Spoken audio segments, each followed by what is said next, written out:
Hello students, welcome to pure mathematical academy. आज हम discuss करेंगे TIFR 2025 PhD एट कैम। ठीक है, इंटीग्रल कैलकुलस का क्वेश्चन है। देखो क्या कह रहे हैं। कह रहे कि लेट डी है वो मेरे पास एक सेट गिवन है जो एक्स वाई टाइप के एलिमेंट्स कंटेन कर रहा है आर स्क्वायर के, सच दैट कि x square plus y square less than 1 है। कहने का मतलब इसने जो हमारे पास सेट दिया है वो ये सेट दिया है। ये एक डिस्क है, ठीक है, जिसका रेडियस 1 है। ओके, और यहाँ पे इसके अंदर वाला पोर्शन आ रहा है पूरा, ठीक है, यानी ये बाउंड्री नहीं आ रही है बाहर की। तो इसने ये हमें क्या दिया है, ये सेट दिया है डी। ठीक है, देखो कह रहे कि for p belongs to r, p है वो किस में बिलोंग कर रहा है, आर के अंदर। पी कोई भी रियल नंबर है। डिफाइन सी ऑफ पी, कह रहे कि इसने जो सी पी डिफाइन किया है वो क्या डिफाइन किया है, इंटीग्रेशन। इंटीग्रेशन किसके ऊपर डिफाइन किया इसने, इस सेट डी के ऊपर। ठीक है, या मैं बोल सकती हूँ कि इस डिस्क में जिसका अंदर वाला पोर्शन आ रहा है। ठीक है, एंड कह रहे साइन स्क्वायर, इसने क्या बताया है कि ये हमें इसको कैलकुलेट करना है, sine square x square plus y square upon x square plus y square की पावर पी। ठीक है, और d x into d y. अब हमें क्या बोल रहा है कि सी पी होगी वो लेस देन इन्फिनिटी। अच्छा, लेस देन इन्फिनिटी का मतलब होता है कन्वर्जेंट। अगर इसने बोल दिया कि सी पी है वो लेस देन इन्फिनिटी, इसका मतलब सी पी को क्या होना पड़ेगा, कन्वर्जेंट। ठीक है, ये इसकी डेफिनेशन हुई। तो कह रहे कि सीपी अगर जो सीपी है वो लेस देन इन्फिनिटी होगा क्या, for all P is greater than zero. कि अगर पी को मैं ग्रेटर देन जीरो ले लूं तो क्या सीपी हमेशा, ये जो सीपी है क्या ये हमेशा कन्वर्जेंट होगा। ठीक है, अगर पी को ग्रेटर देन 1 ले लूं तो क्या कन्वर्जेंट होगा, सारे पी के लिए जो ग्रेटर देन 1 आ रहे हैं। अगर पी को लेस देन 3 ले लूं तो जितने भी एलिमेंट्स आ रहे हैं 3 से छोटे पी, ठीक है, उनके लिए क्या सीपी कन्वर्जेंट होगा। और अगर लेस देन 4 ले लूं तो क्या वो कन्वर्जेंट होगा। तो हमें क्या बताना है, कंडीशन निकालनी है पी के ऊपर, है ना। हमें कंडीशन क्या चाहिए, पी के ऊपर, कि अगर मैं पी को क्या लूं जिसकी वजह से ये मेरा जो सीपी है ना ये क्या निकल जाए, कन्वर्जेंट निकल जाए, है ना। हमें ये करना है। अब देखो यहाँ पे जो इसने इंटीग्रल के अंदर वैल्यू दी है वो किस में दी है इसने, d x and d y. ठीक है, तो हम क्या करेंगे, यहाँ से हम इसको थोड़ा सा चेंज करते हैं। हम इसको चेंज करके डबल इंटीग्रल के अंदर चेंज करते हैं, वहां से हमारे पास सोल्व करना आसान होगा। ठीक है, तो इसको कैसे कर सकते हैं, देखो सबसे पहले हमें जो गिवन था वो क्या गिवन था, एक्स स्क्वायर प्लस में y square is less than 1। ठीक है, एंड इंटीग्रल जो गिवन था वो क्या गिवन था, इंटीग्रल हमारे पास गिवन था, इंटीग्रेशन हो रहा था डी में। ठीक है, और क्या गिवन था, sine square of x square plus में वाई स्क्वायर अपॉन में एक्स स्क्वायर प्लस में वाई स्क्वायर की पावर पी एंड इनटू में डी एक्स डी वाई, है ना। यही गिवन था। हम इसको क्या करते हैं, थोड़ा सा चेंज करते हैं, चेंज करके किस में करेंगे, डबल इंटीग्रल के अंदर। ठीक है, तो हम मान लेते हैं, अब देखो एक्स है वो आर कोस थीटा है एंड वाई है वो आर साइन थीटा है।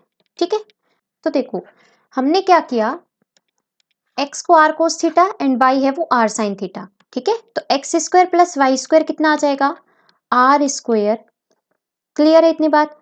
ठीक है, अब देखो यहां से हमें क्या कैलकुलेट करना है, हमें d x and d y calculate करना है। तो उसके लिए हम क्या करते हैं, उसके लिए तो हमारे पास जैकोबियन कैलकुलेट करना पड़ेगा, क्योंकि अभी जो फंक्शन है वो अगर हम इसका निकालते हैं, जैसे इंटीग्रेशन का अगर हम कैलकुलेट करते हैं, तो हमारे पास इंटीग्रेशन को जब हम किसके अंदर चेंज करते हैं, पोलर फॉर्म में। मान लो कि यहाँ पे कोई डी एक्स और डी वाई वाली टर्म आ रही है और साथ में कोई इंटीग्रेंड है। ठीक है, तो यहाँ पे इसको चेंज करने के लिए हमें क्या करना पड़ता है, इसको अगर मैं इंटीग्रेशन के अंदर चेंज कर रही हूँ तो यहाँ पे एक तो इंटीग्रेंड आता है जिसको हम कन्वर्ट करते हैं। ठीक है, एक्स को आर कोस थीटा और वाई को आर साइन थीटा पुट करके। ठीक है, एंड साथ में यहाँ पे आता है जैकोबियन, साथ में आता है D R and D theta. Clear है इतनी बात। तो ये जो जैकोबियन होता है ना, ये हमें अब कैलकुलेट करना है। तो वो कैसे करेंगे, हमारे पास देखो क्या करेंगे, जैकोबियन निकालना है इसका। ठीक है, जैकोबियन निकलेगा क्या, वैसे हमें किसको करना है, एक्स एंड वाई को, किसके with respect to, r and theta के विद रिस्पेक्ट टू, है ना। ये कैलकुलेट करेंगे। तो देखो ये आएगा, यहां से इसको हमने किया, क्योंकि अब जो फंक्शन बन गया, जो हमारे पास फंक्शन बन चुका है वो ये बन चुका है। R cos theta and r sine theta. Clear है इतनी बात? ठीक है, तो यहां से देखो इसको क्या करेंगे, सबसे पहले जो फर्स्ट गिवन है उसको हम आर के विद रिस्पेक्ट टू डिफरेंशिएट करते हैं, तो ये कोस थीटा आता है। अब इसको अगेन हम थीटा के विद रिस्पेक्ट टू करेंगे, है ना, तो थीटा के विद रिस्पेक्ट टू करने पे ये कितना आएगा, माइनस का r sine theta. Again second वाले को आर के with respect to sine theta, and इसको अगेन थीटा के विद रिस्पेक्ट टू तो आर कोस थीटा। ठीक है, तो हमारे पास ये क्या निकल कर आएगा, जैकोबियन। जैकोबियन हमारे पास क्या आएगा, is equals to cos r cos square theta plus में आर साइन स्क्वायर थीटा, है ना। इसका मतलब क्या हो गया, आर के इक्वल। ठीक है, तो यहां से जो अब हमारा इंटीग्रेशन है, जो इंटीग्रेशन था sine square x square plus y square upon में x square plus y square की power p into d x d y. ठीक है, ये किसके अंदर कन्वर्ट हो जाएगा, ये कन्वर्ट हो जाएगा डबल इंटीग्रल के अंदर। ठीक है, और यहाँ पे क्या आ जाएगा, देखो sine square x square plus y square की जगह आर स्क्वायर आ जाएगा, है ना, हम ऊपर कैलकुलेट करके आए हैं, अपॉन में x square plus y square की जगह अगेन आर स्क्वायर आ गया, और ये इसकी पावर p थी तो मैं इसको 2p कर सकती हूँ। ठीक है, इनटू में अब देखो यहाँ पे जो dx dy है उसकी जगह क्या आएगा, जैकोबियन, जो हम कैलकुलेट करके आए हैं दैट इज r, तो r इंटू में dr एंड d थीटा। ठीक है, ये हमारे पास आ गया। अब देखो हमें लिमिट तो कैलकुलेट करनी पड़ेगी, तो हमारे पास जो गिवन था d, वो d क्या गिवन था, d जो था वो क्या गिवन था, वो एक ऐसे डिस्क गिवन थी जिसके अंदर अंदर का पोर्शन आ रहा था, है ना। तो जो r है, जो r है वो मेरा 0 से 1 जाएगा, क्लियर है इतनी बात। और जो थीटा है वो 0 से 2 पाई जाएगा, क्योंकि ये वाला पोर्शन आ गया ना फिर, है ना, ये पोर्शन आ गया। क्लियर है इतनी बात। तो इसका मतलब ये जो d है ये हमारी अब किसके अंदर कन्वर्ट हो चुकी, ये जो इंटीग्रल है वो डबल इंटीग्रल के अंदर गया, एंड जो लिमिट्स है वो r की तो 0 से 1 जाएगी और थीटा की 0 से 2 पाई। अब हमारा पूरा कॉन्सेंट्रेट क्या होना चाहिए कि हम इसको क्या दिखा सके कि कन्वर्जेंट कब होगा, ये वाली चीज। ठीक है, तो उसके लिए तब सबसे पहले इसको थोड़ा सा और सोल्व कर लेते हैं, 0 से 2 पाई एंड 0 से 1। ठीक है, कितना आएगा ये, sine square r square upon में, देखो यार मैं नीचे ले आऊंगी तो आर की पावर 2p माइनस 1 हो जाएगा, एंड साथ में d R D theta. Clear है इतनी बात। ठीक है, अब देखो क्या करना है हमें, हम इंटीग्रल लेते हैं, इस इंटीग्रल को हम किस तरीके से लिख सकते हैं, sine square r square upon में आर की पावर 2p माइनस 1 इंटू में डी आर, है ना, और साथ में डी थीटा बाहर ले लेते हैं, डबल इंटीग्रल लगेगा। पहले हम आर की लिमिट कैलकुलेट करेंगे, है ना, तो आर की लिमिट 0 से 1 है, फिर जो थीटा है उसके विद रिस्पेक्ट टू इंटीग्रेशन होगा तो उसकी लिमिट 0 से 2 पाई है। हमें सबसे पहले इस इंटीग्रल को चेक करना है, इसको। ठीक है, कि ये अगर ये ही हमारा कन्वर्ज डाइवर्ज कर गया तो थीटा के ऊपर अगर हम लिमिट अप्लाई करेंगे तो वो तो हमेशा कन्वर्जेंट आएगी क्योंकि ये फाइनाइट वैल्यू देगा। ठीक है, तो हम क्या करते हैं, इसको चेक करते हैं, इस इंटीग्रल को। क्लियर है इतनी बात। तो देखो 0 से 1 sine square r square upon में आर की पावर 2p माइनस 1 इंटू में डी आर, इस इंटीग्रल को हम लेकर चलते हैं। देखो इसमें अगर हम क्या करते हैं, अगर मैं आर को, अगर मैं आर को क्या ले लेती हूं कि आर है वो अगर मेरा 0 को टेंड कर रहा है, ठीक है, कहने का मतलब कि आर है वो मेरा क्या है, आर इज नियर 0, यही मतलब हुआ इसका कि आर अगर 0 को टेंड कर रहा है इसका मतलब आर मेरा क्या है, 0 के करीब। ठीक है, तो यहां से हमें इसको चेक करना है कि क्या अगर मैं आर को 0 को टेंड करवाऊंगी तो क्या ये मेरे पास कन्वर्जेंट होगा। ठीक है, तो उसके लिए हमने क्या किया, यहां से जो इंटीग्रल है वो 0 से एप्सिलॉन हमने चेंज कर लिया, एंड जो एप्सिलॉन है वो क्या कर रहा है, 0 को टेंड कर रहा है। ऐसा इसलिए किया क्योंकि जो आर था ना ये क्या कर रहा था, 0 को टेंड कर रहा था। ठीक है, ये r 0 को टेंड कर रहा था। कहने का मतलब ये जो इंटीग्रेशन है ना, जब r मेरा 0 को टेंड कर रहा है तो ये 1 तक तो जाएगा नहीं, है ना? इसका मतलब ये जो इंटीग्रल है ये 0 से एप्सिलॉन वेयर एप्सिलॉन क्या करेगा 0 को टेंड, तो ये इसके अंदर कन्वर्ट हो जाएगा। क्लियर है इतनी बात? ठीक है। अब देखो, जब r 0 को टेंड कर रहा था तो जो साइन होगा, साइन ऑफ x, हमें पता है साइन ऑफ x क्या हो जाता है, x के सिमिलर जब x होता है वो क्या होता है, नियर 0, है ना? जब x 0 के एकदम करीब होता है तो हमारा साइन x क्या हो जाता है, x के ही इक्विवेलेंट आ जाता है। तो यहाँ से देखो, ये जो साइन स्क्वायर आर स्क्वायर है ये किसके इक्विवेलेंट आ जाएगा, क्योंकि r अब हमारा क्या कर रहा है, 0 के नियर है, r इज नियर 0। ठीक है, इसका मतलब साइन स्क्वायर आर स्क्वायर है वो किसके, अब देखो साइन की जो पावर है वो 2 है, यहाँ पे पावर 1 थी तो x की पावर 1 आई, तो यहाँ पे आर स्क्वायर की पावर 2, दैट मीन्स r की पावर 4। ठीक है, तो जो इंटीग्रल होगा वो किसके अंदर कन्वर्ट हो गया, लिमिट एप्सिलॉन टेंड्स टू 0, 0 से एप्सिलॉन इंटीग्रेशन r की पावर 4 अपॉन में r की पावर 2p माइनस 1 इंटू में dr। ठीक है, अब ये कितना हो जाएगा, यहाँ से इंटीग्रेशन लिमिट बाहर लगा लेंगे, epsilon tends to 0, epsilon r की पावर 4 माइनस 2p प्लस में 1 इंटू में dr। ठीक है, that means limit epsilon tends to 0, 0 से एप्सिलॉन r की power 5 minus 2p into dr। ठीक है, अब देखो क्या करना है, यहां से इसका इंटीग्रेशन सोल्व करते हैं पहले, है ना?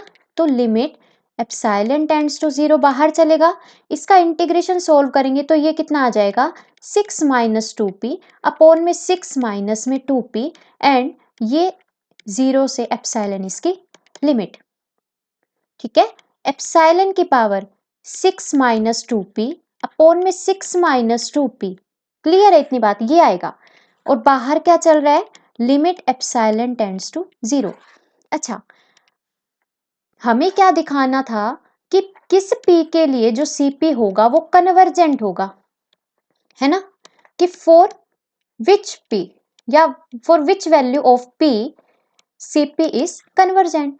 तो कन्वर्जेंट तो तभी होगा ना जब हमारे पास ये जो चीज है ये क्या करेगी, एक finite limit they they, when epsilon 0 को टेंड करे तब।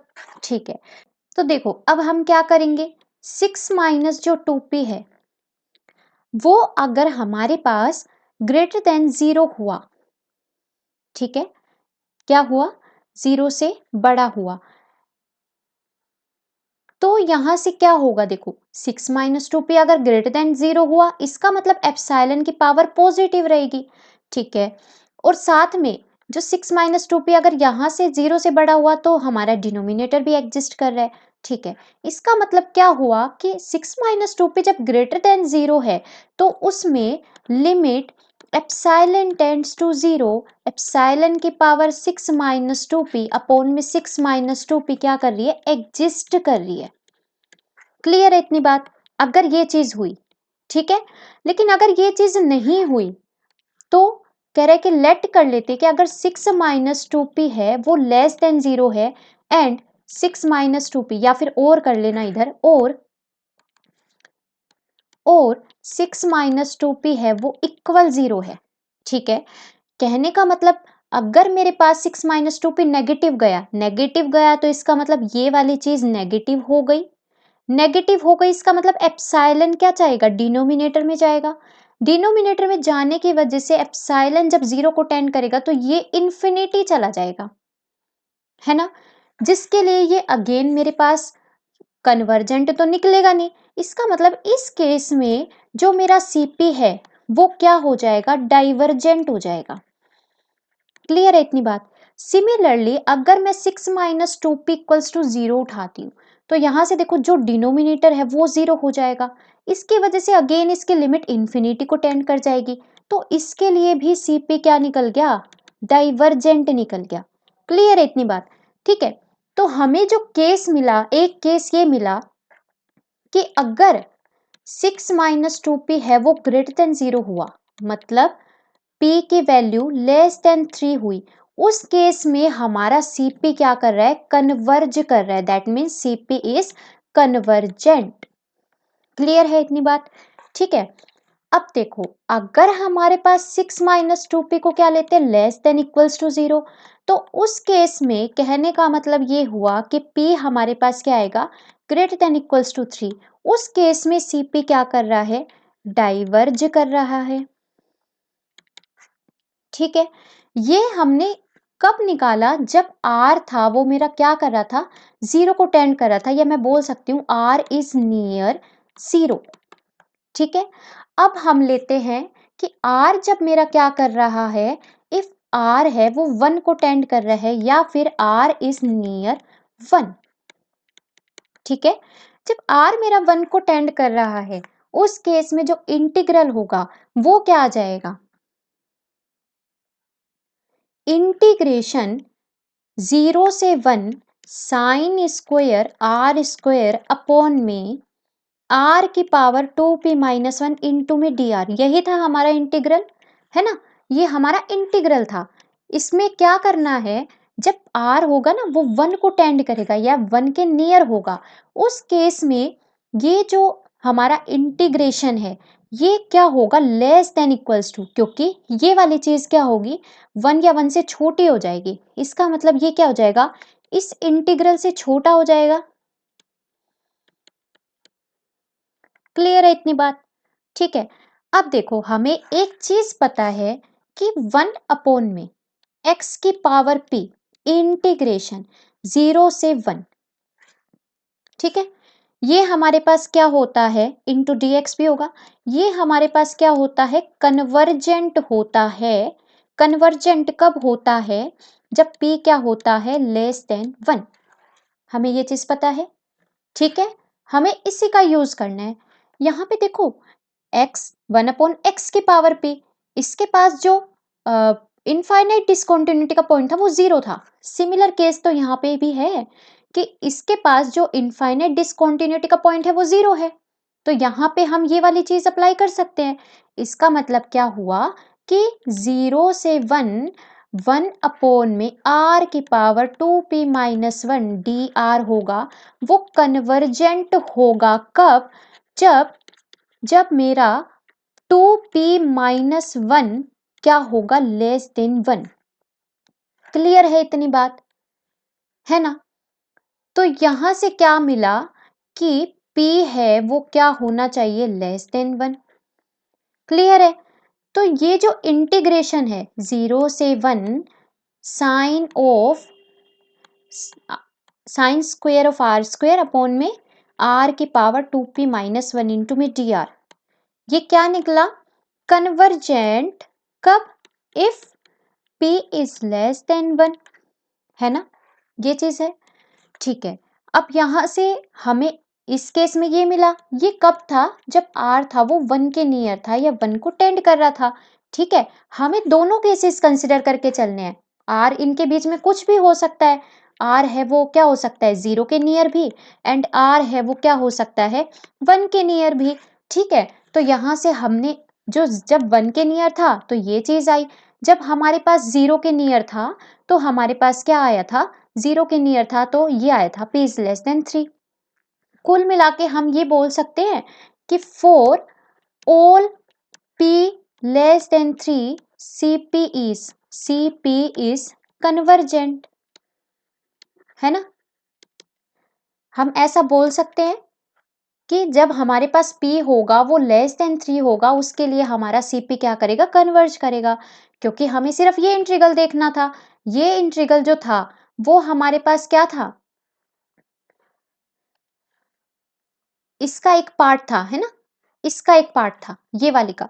पर यहाँ पे अगर ये डी थीटा भी मैं अप्लाई कर दूं अगेन, क्योंकि हमें देखो अंदर वाला इंटीग्रेशन ही जब क्या हो जाएगा, कन्वर्जेंट हो जाएगा, तो ये जब कन्वर्जेंट हो गया तो डी थीटा के साथ इंटीग्रेशन करने में तो 2 पाई ही लगेगा सिर्फ, है ना, तो वो भी कन्वर्जेंट हो जाएगा। ठीक है, तो इसका मतलब हमें क्या मिला कि P इफ लेस देन 3 होगा, तो उस केस में हमारे पास वो क्या होगा, कन्वर्जेंट हो जाएगा CP। इसका मतलब सी ऑप्शन हमारा क्या हो जाएगा, करेक्ट हो जाएगा कि for all P less than 3 CP हमारे पास क्या है, कन्वर्जेंट है। इतनी बात क्लियर है? ठीक है, आई होप आपको अच्छे से समझ में आया होगा। ठीक है, अगर आपको हमारे रेगुलर कोर्सेज में ज्वाइन करना है तो आप स्क्रीन पर दिए गए नंबर से कॉन्टैक्ट कर सकते हैं। ठीक है, and so happy learning with PMA।